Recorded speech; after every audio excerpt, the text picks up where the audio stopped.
Alright, this is my 1990 Kawasaki ZZR.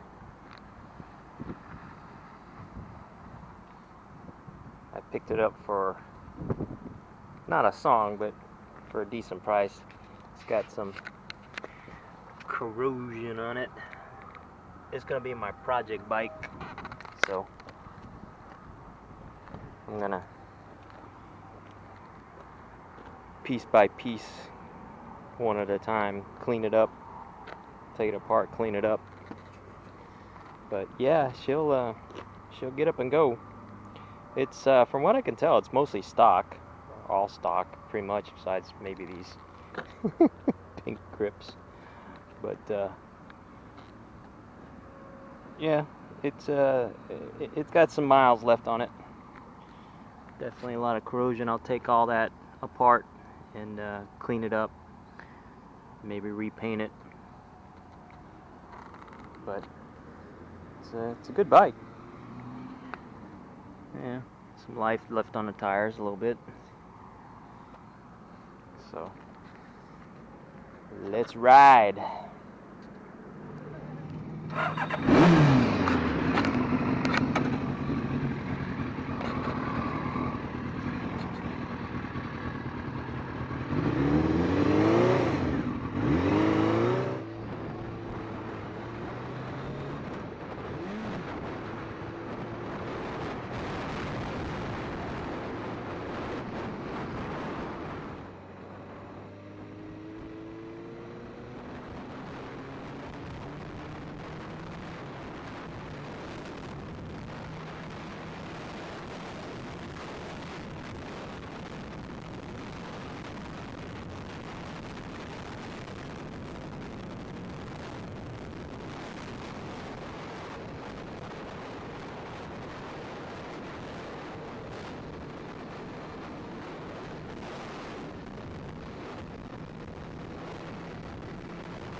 Right, this is my 1990 Kawasaki ZZR, or as they say, ZZR. It came from England, and I could not find anything on YouTube regarding where to check the coolant fluid. And I even got the manual, the shop manual for it, and it was a little cryptic at best. So I'm going to show you where to find the coolant bottle if you have one of these. So first thing is you got to take this thing off. It takes an Allen key or a hex key wrench, like so. Already loosened it. You probably have to take the seat off, and that is done by unscrewing these here. I won't make you watch that, but there's one here and there's one there, and then underneath here you got the screw underneath the right turn signal light.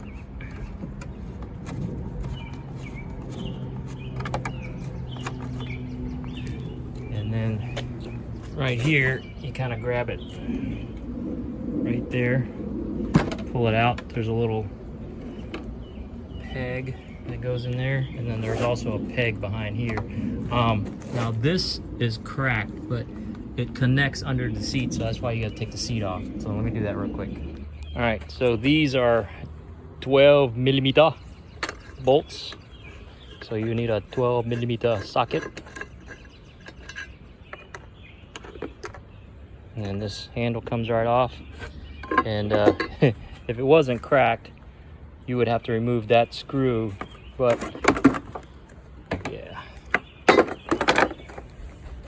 and there it is. And if you want to actually fill the actual radiator, what you have to do is you take this panel off here. There's a screw here, here, and there, of course, and then in the center right here, and then pull the panel off, and there's your radiator cap right there. So that's it for that. All right, I'm checking the air box right here of my Kawasaki ZZR, and trying to take the gas tank off, but I couldn't find any good videos, and so I had to consult the manual. So the way you do it, I've already propped up the gas tank. This is as high as it goes, but you gotta take the two bolts off here. I think they're 10 or 12mm, I don't know. And there's rubber grommets, and the instruction manual tells you to remove two mounting bolts under here. I can feel them. They're probably about, they feel like 10mm. I'll put in the caption here. But I think what I'm gonna do is they're attached to this bracket, so I think it's probably gonna be easier just to take this bracket out and loosen this, or take this bolt out, loosen this bolt, same on the other side, and then I can flip it back. I don't want to take the tank all the way off, but yeah, that's what I'm going to do, and I'll show you the end result if that's going to work. Yep, pulling this out and loosening this bolt with a 10mm socket, and you should be able to, well, you are able to lift the tank up. There you go, and then I'll just prop it up. Yeah, I don't, stretching the fuel lines down there, so yeah, you don't want to lift it up too much, either that or loosen that one hose down there so it doesn't break or pull. So hope that's helped somebody later. Okay, here's how you remove the airbox cover of a 1990 Kawasaki ZZR600. Once you flip up this gas tank, I'll show you how to do that at the end of this video if you want to skip forward to that, unless you already know how to do it. There's 4 screws, one here, one right over there. So this is a symmetrical box, and there's 2 screws here. There's this hose here that goes underneath this little clamp, and it's very soft metal, so you just kind of bend it enough to get the hose out of there. What you do is you just need to loosen these, or undo these 2 screws, and then there's a bottom air box, or plenum or something that goes with it. There's a little hose down there that I don't know, it might be a drain hose or something. It might connect to the bottom of the, but you have to kind of wiggle this box until it comes off. And yeah, there's that little hole there, goes into there. So that's probably the crankcase return. But anyway, yep, that's how you get the air box out. And then there's a clip right there to undo the bottom of it so you can get to the filter. The way you get the clip off, just get a straight slot screwdriver and just take the clip off, and the bottom box should come right off. This is the filter membrane. Oops. Filter membrane, which doesn't look too hot. Just make sure it's not disintegrated. This doesn't look too bad. So what I'll probably do is I'll clean it with some soap and water, and hopefully that will, and then let it air dry real good. Hopefully that'll get a little more air into the engine. It's got a piece of mesh there. So that's it for the air cleaner up. Ooh, yeah, look at that. Look at that yuckiness. Yeah, I'll clean that up with some soap and water. Yeah, that old filter membrane is no bueno. It's starting to disintegrate. You definitely don't want that sucking into the intake. So I'll probably replace it with something I got, like fish filter membrane stuff that I can probably use instead of this. But yeah, that's no bueno. Okay, cleaned out the air box with soap and water. Dawn dishwashing liquid. Looks much better. Definitely a lot of grime came off of there. So what I'm gonna do now, or what I did, was the way the air box goes, this is the intake, so the air is gonna go in here, up through this. This sits like that, right? Air is gonna come up through here and into the engine. So the filter has to be between here and here. So the inside's gonna go in here. So what I did, I got rid of the foam thing, and I just got, this is an old aircraft washing pad that's brand new, and I just cut it to fit. I had to cut 2 pieces, but it doesn't have to be airtight. It's just filtering out the majority of the gunk. And I'll probably just order a new one later, but this will work, get me going for now. So I'm gonna put it back together and turn it on and let it run.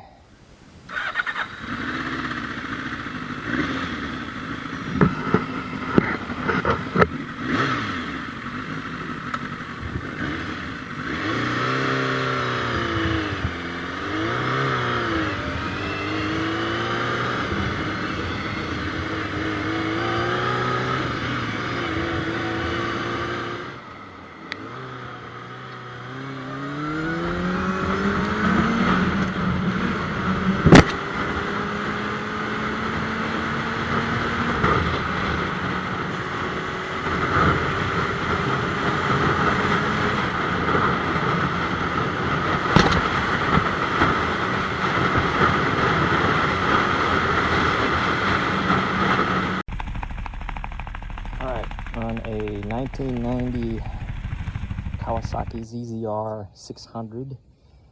This is where the plugs are. I'll put how do you take the tank off and the air box and all that stuff off at the end of this video. But I don't know what the actual size of the socket you need, but I have a 5/8 socket to take the plug out. And it is, the plug is a CR9E, and this one comes from NG GK.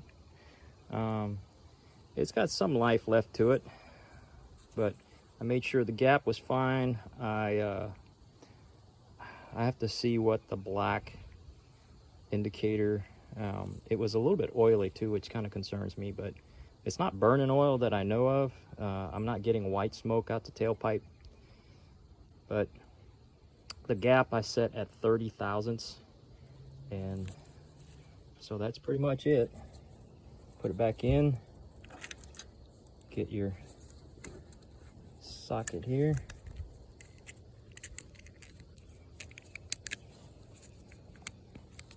Yep, 5/8 fits just right. And you can torque it, but I've been a mechanic since 1990.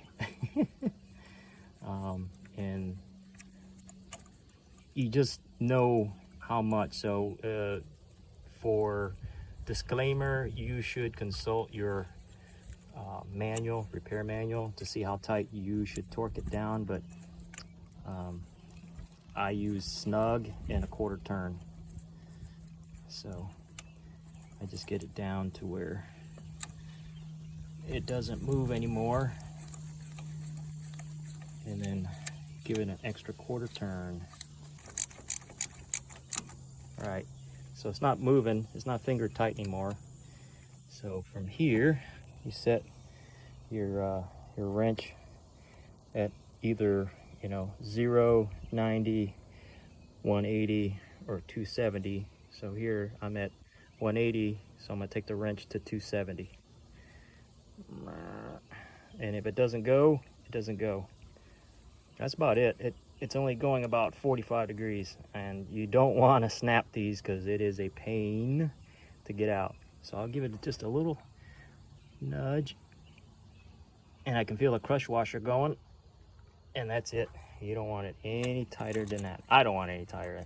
If you want it tighter, you consult your torque specs, but you do you. All right, later. And yes, I did get my socket out.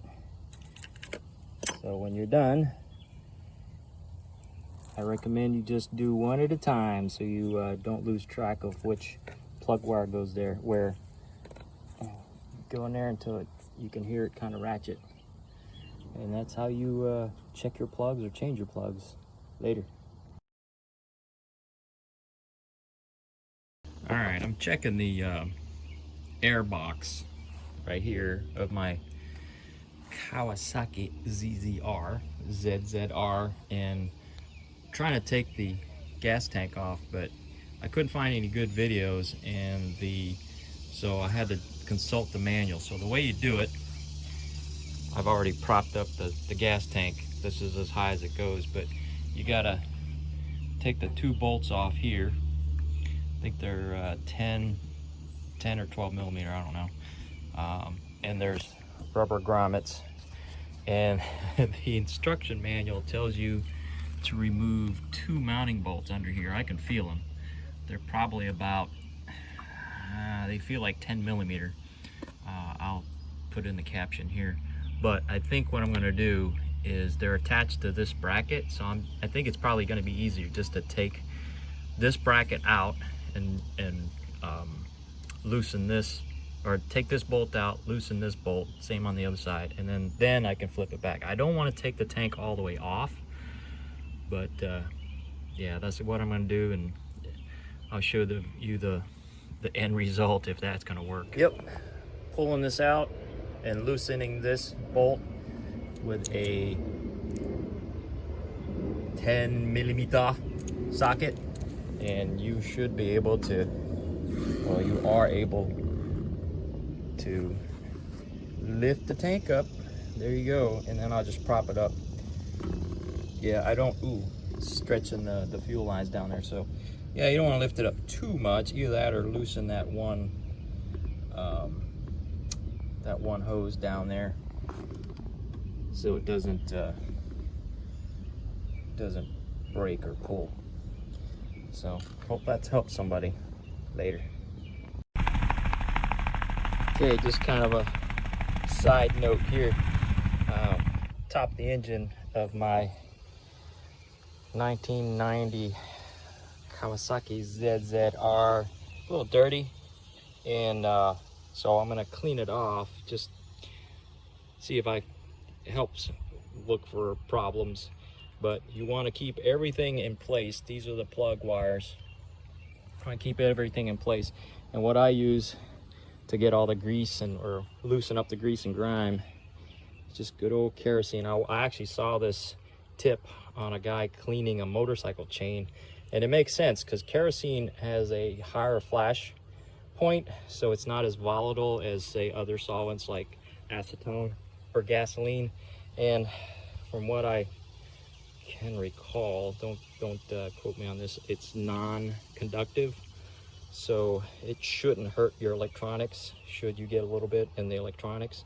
But I just kind of spray it on there and loosen up the dirt. And I just got a cheap Harbor Freight set of brushes. This is a nylon brush, it's not a metal brush, so you don't want to use a metal brush in here. But just brush the dirt off like so. And here's a before picture, and I'll roll in an after picture when I'm done. All right, it's clean. Don't mind these zip ties.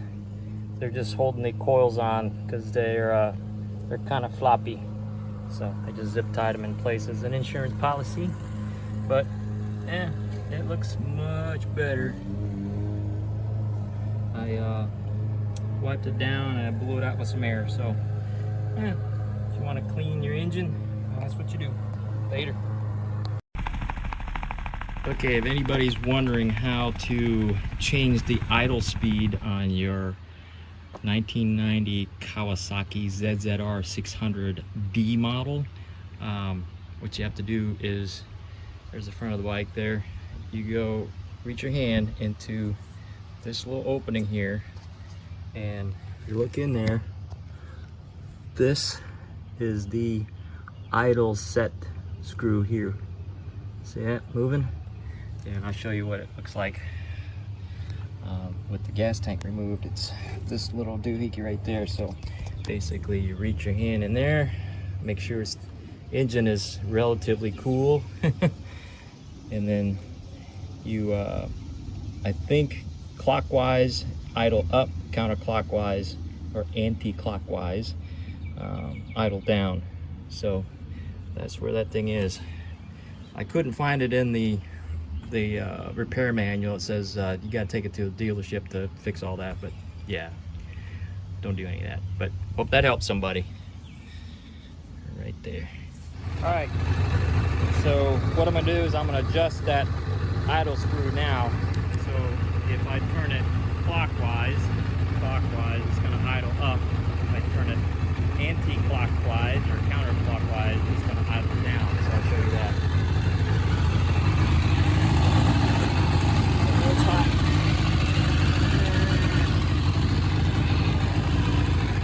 Okay, I go clockwise.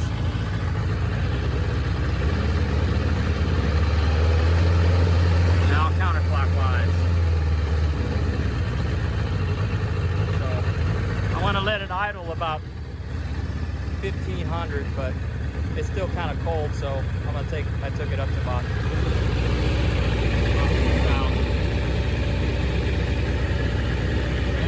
1800 now. Yeah, that's about good. So that's how you adjust the idle. I am getting ready to replace the rear calipers.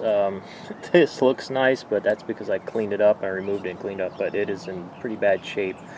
The piston housing is pretty ate up from corrosion. So I'm going to take this and replace it with one I bought from eBay that's okay, and we'll go from there. But he sent me the whole assembly, which is cool, but I didn't really see any good videos on how to replace this. So long story short, let's get started. The bike did not come with a center stand. I think there is a center stand for the bike, but first I had to buy, I didn't have to, but I bought this tire jack stand thing from Amazon. I think it was like 50-60 bucks. Money well spent, so I don't have to deal with propping it up with 2x4s or whatever. So that's step number one. There is this motorcycle stand. Step number two, remove this cotter pin, this castle nut, and step number three is pull the axle out. So let's do that. By the way, this is a 15/16 socket. It is not a 24mm. Use a little foot power. There we go. And what I'll do is I'll clean up this nut here and this cotter key. I'll probably just paint them. And that looks pretty nasty. I'll clean that up with some car parts cleaner. Okay, I got the nut off the other side. I pried it out, the axle out a little bit. So what I'm going to do, actually, just to make life a little easier, I'm going to pull the old brake housing off. And it takes an Allen wrench or a hex key right here. There we go. And the one, it takes two of them. Here's the new one. All right, so or something like that. Okay, there's one here, and then the other one is where? Up here somewhere. But you'll see. What I did before was I loosened this up and dropped the muffler out a little bit. It gave me a little more room, but not much. But just using this Allen key should be good enough. Okay, I'm gonna go ahead and remove this. It's just a pain to try to get to that one bolt. So this is a 14mm wrench. All right, I think it's off.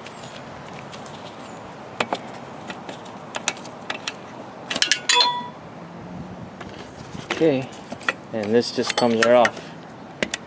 And the reason why I'm taking this off is because the pads are pretty much brand new. So I'm going to use these pads in the new caliper. Alright, next I'm going to take the banjo bolt off of the brake housing here. I want to replace the master cylinder also. And okay, for those of you who have never taken the side panel off before, I got a video on that, but just real quick, there's a screw on each side of the back of the seat. Take one out there, right out there, and you want to pull back on the seat. There you go. And it just slides out. And the there's lugs here, that hole. They go on these little tabs here, so they'll slide forward, and that's what keeps the seat from popping up, and these secure it in place. Alright, so then you got to take this back hand handle, whatever it is. Then you got to use 12mm socket to take the bolt out here, and the one that's right there. And then there's a screw right there, and you've got to take the luggage clips out. It's got a number 3 or 4 Phillips head, big one. There's a clip here and clip there, and there's also a screw right under here to and then this panel, oops,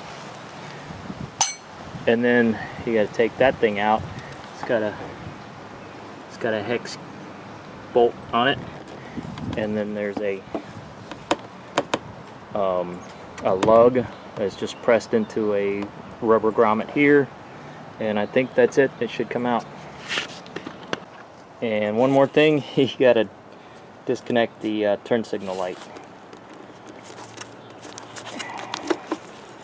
Right there. And there it is.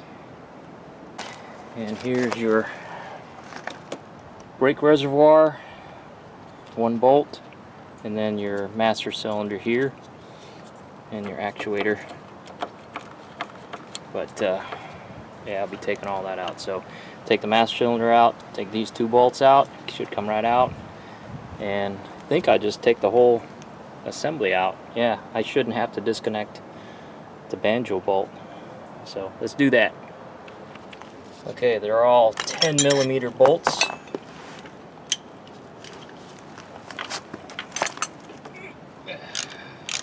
Okay, that was weird. Camera just cut out on me. Alright, so I take this cotter pin out here, and we are free. Freedom! Okay. Alright, so this bolt nut and this nut are 17mm, so I'll be taking those off.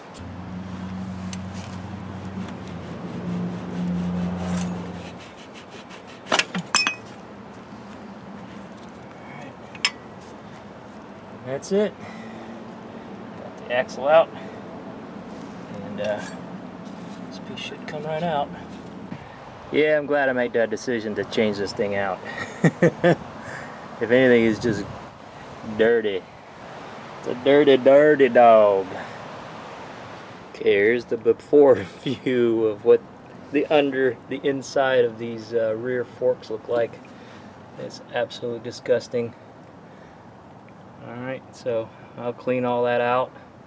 Sprayed it down with some WD-40 just to get it to soak, but I'm trying to get this thing out. But, yep. Making it better. More better. Okay, this bolt is not coming out. And I've tried beating on it with a hammer. And it's not coming out. So I'm going to try this trick that I saw on YouTube. A guy named Wes. He does these shorts. And what he does is he heats up the bolt and he puts wax. When it gets hot, he'll put wax on it. I don't know if it's going to work, but I'm kind of out of options right now. So let's try it.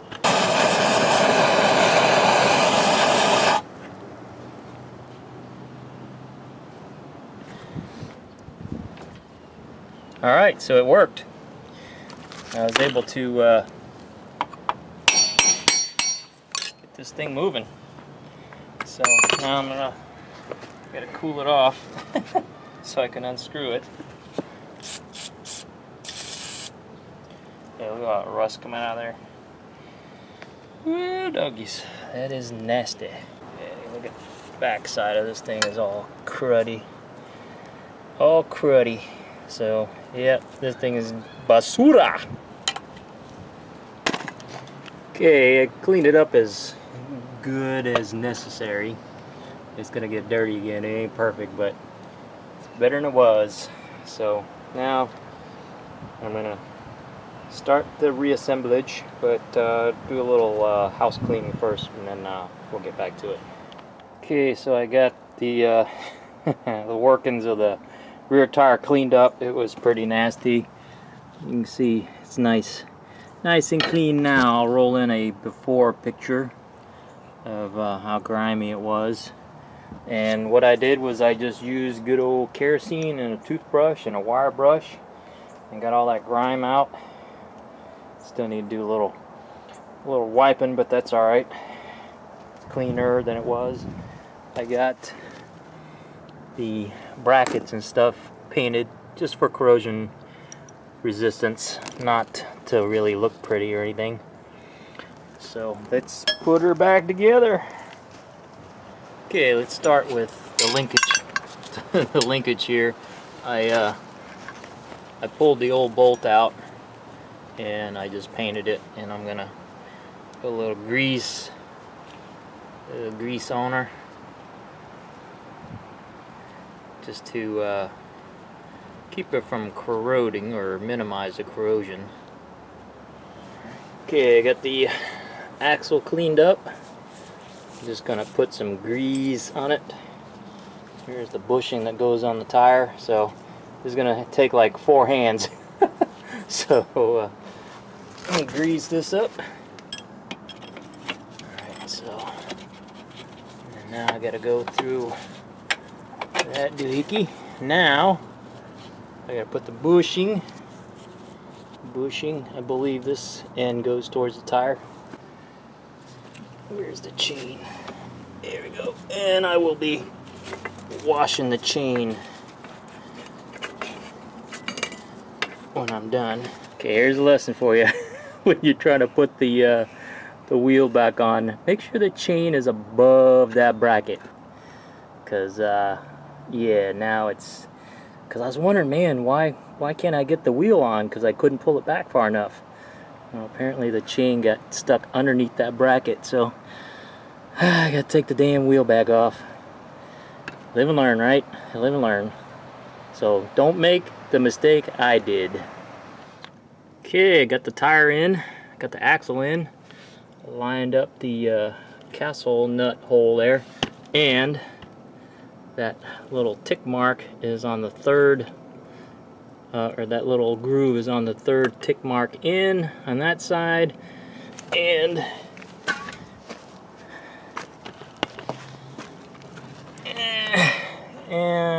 on that side also. See that third tick mark in?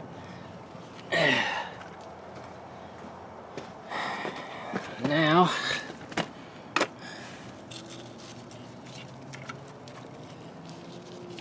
just gotta put this retaining pin in, keep the nut from backing out, and wheel is good to go.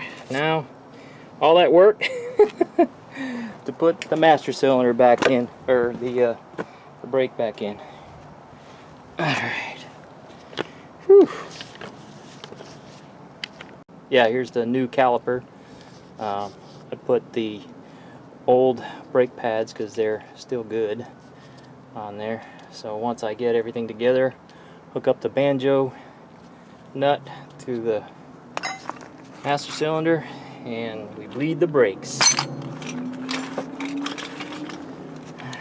Okay, got it in there. I had to change the, I put the old tubing from the old master cylinder to the caliper, because it wasn't, the new one, or the one that I bought, was too short. The old one was longer. Alright. Alright, so got that done. Let me make sure everything's tight, and then we'll bleed it. Alright, I bled the brakes. Everything works good.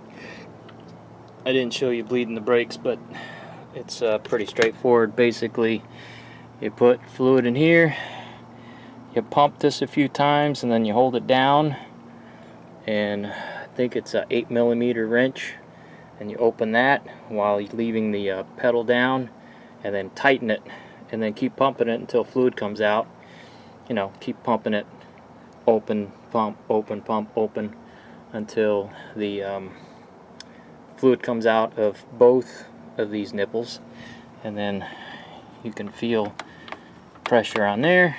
And I will spin the wheel,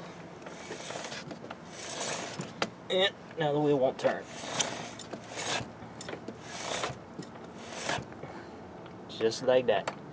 So brakes are good. That's pretty much it. I'm gonna put it back together, and tomorrow I'll show you me riding it with the rear brake working. Okay, I'm gonna use the rear brakes. Yeah, they're a little spongy, but they do stop.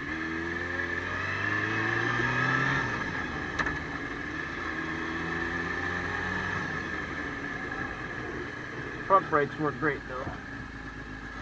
Alright, here we go.